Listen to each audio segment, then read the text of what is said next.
भारत दुनिया की 5वीं सबसे बड़ी इकोनॉमी बन चुका है। अगले 3 साल में दुनिया की तीसरी सबसे बड़ी अर्थव्यवस्था बनने का अनुमान है, लेकिन ये राह इतनी आसान नहीं थी। आज के वीडियो में जानेंगे भारत के विकास की रोचक कहानी। 1870 का दशक, पंजाब में पहली बार रेलवे लाइन बिछाई जा रही थी। तब इंजीनियर्स को एक खंडर मिला। उसकी ईंटें इतनी मजबूत थी कि उनका इस्तेमाल रेलवे लाइन में कर लिया गया। ये ईंटें करीब 5000 साल पुरानी थी। जब 1920 में गहन खुदाई हुई तो वहाँ प्लांट सिटीज, पक्की ईंटों की इमारतें और सड़क के दोनों तरफ ढकी हुई नालियाँ मिली। खुदाई में गहनों से लदी महिलाओं की मूर्ति भी मिली।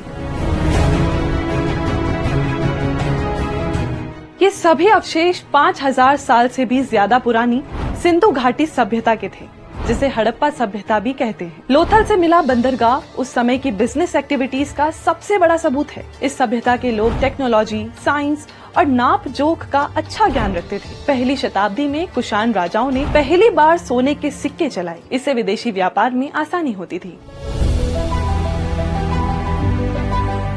वहीं चौथी शताब्दी का गुप्त काल भारत का स्वर्ण काल माना जाता है। 16वीं से 18वीं सदी में मुगल काल में भारत ग्लोबल बिजनेस हब बन चुका था। उस समय भारत का सामान यूरोप में अमीरी की निशानी माना जाता था। अकबर के समय सरकारी खजाने में जमा टैक्स और रेवेन्यू आज के 87,980 करोड़ रुपए के बराबर था, जबकि ब्रिटेन की महारानी एलिजाबेथ के खजाने में सिर्फ 1363 करोड़ रुपए ही जमा होते थे। हार्वर्ड यूनिवर्सिटी के प्रोफेसर स्विन बेकर्ड अपनी किताब Empire of Cotton global history में लिखते हैं, ढाका का मलमल दुनिया का सबसे महंगा कपड़ा था। ढाका के मलमल से बने कपड़े पहनने का अधिकार सिर्फ फ्रांसीसी राजघराने को था।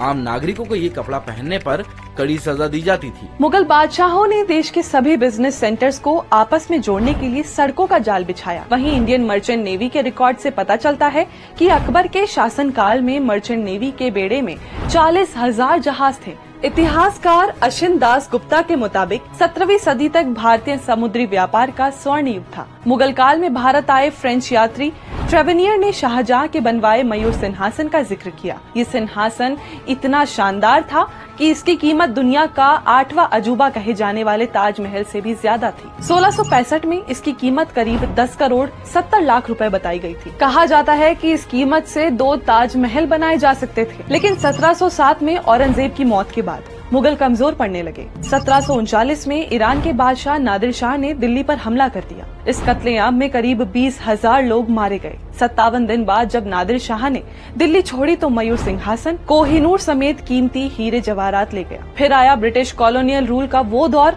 जब भारत को लूटा गया और देश में भुखमरी के हालात बन गए। कांग्रेस नेता शशि थरूर अपनी किताब Inglorious Empire what the British did to India में लिखते हैं, 1943 में बंगाल में भयंकर अकाल पड़ा, जिसमें 30 लाख लोग भूख से मारे गए। ये अकाल भूख का नहीं बल्कि ब्रिटिश। पूरा वीडियो देखने के लिए डाउनलोड करें दैनिक भास्कर ऐप।